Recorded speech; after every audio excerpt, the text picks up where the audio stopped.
Hello, YouTubers. This is Angela Logan with Everyday Shenanigans. It is October 2nd, 2019.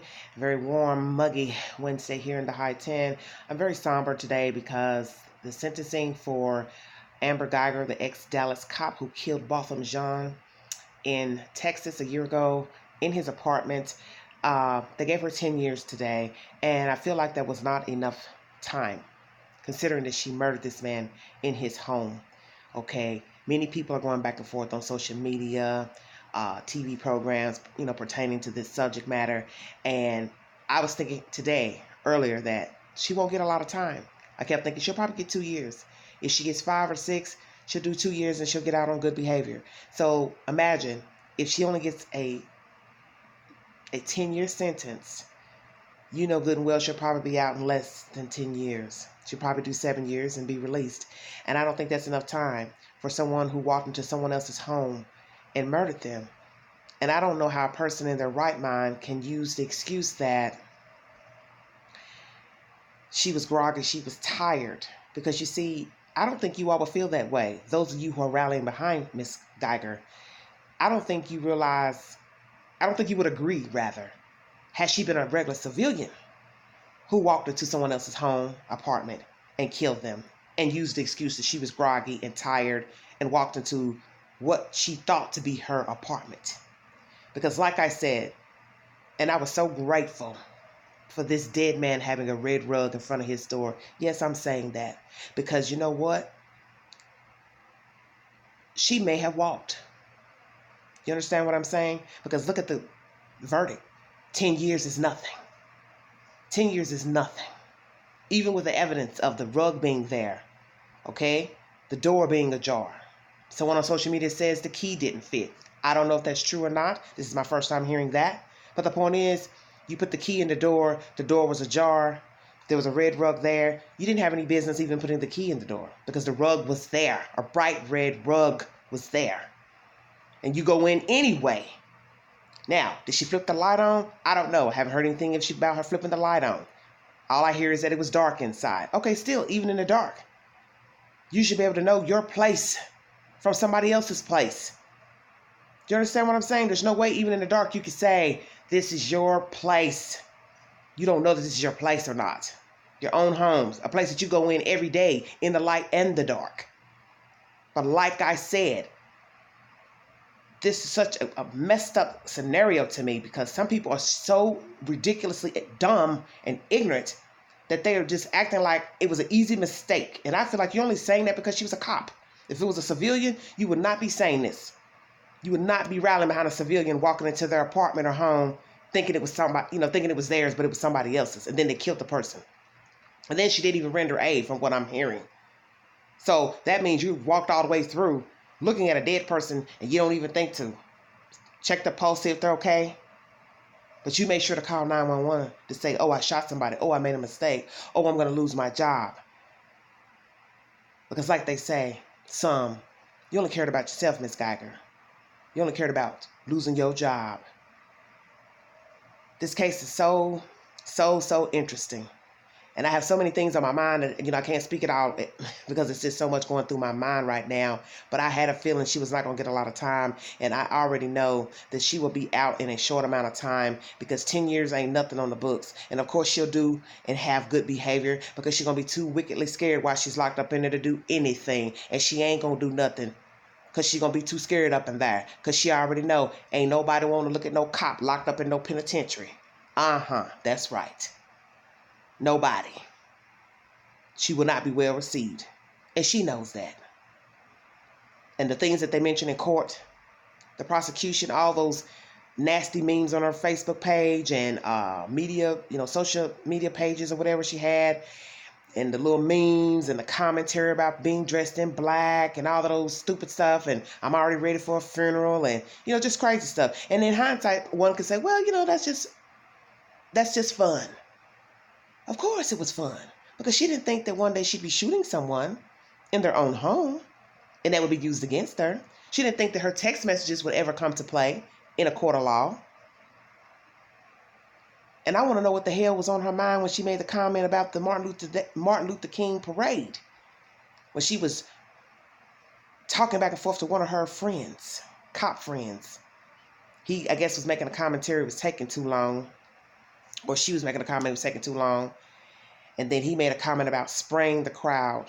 Now think about that for just a second. Why would you want to spray a crowd of people at a parade? This is not a rally.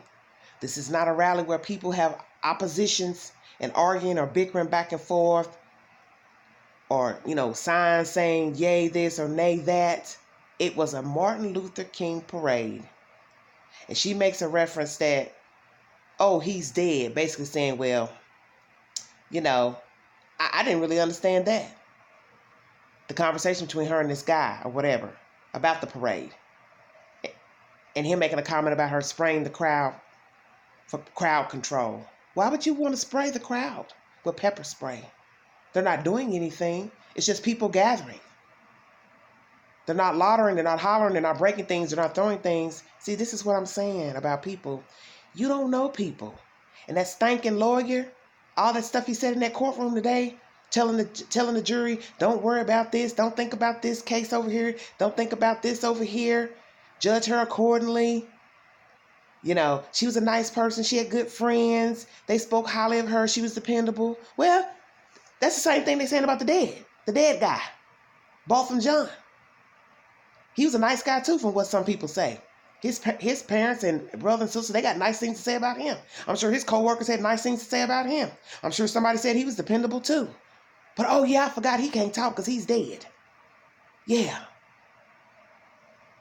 That lawyer, her attorney was rank to sit there and act like we were at a trial to somebody that just fell down the stairs by mistake. Like he got bumped by her and fell down some stairs and broke a leg, but he's doing just fine. Well, he ain't doing just fine because he's dead. And you try to downplay the fact that this boy was dead and he died in his own house. And there was evidence showing she should have turned around. And I go to my grave saying that. I don't care that every floor in the building got similar numbers, same numbers. I don't care.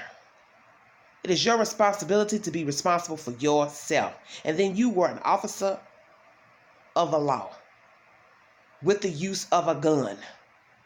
And you went to a door where you saw a red rug, and you can't say to this day that you didn't see that rug there.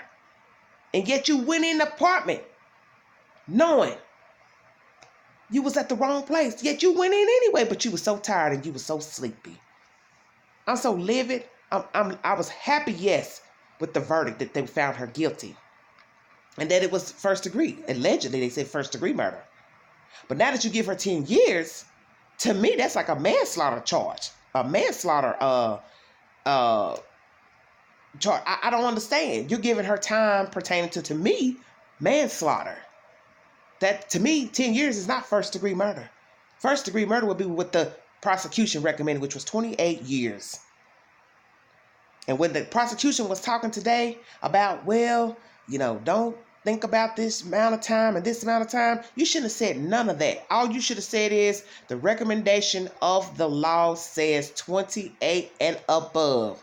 And that's what we are seeking today. You don't talk about under 28 years. Because once you start talking about 28 years, then they'll focus on 28 years. Especially for those who are probably still leery about their vote and may have thought she shouldn't deserve to be guilty. Because, you always get those who go along with the flow and go on and vote yay, especially when there's a majority that want a guilty verdict. You always stick to the higher number.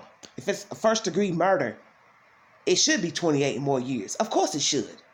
Because the number of years have to fit the charge.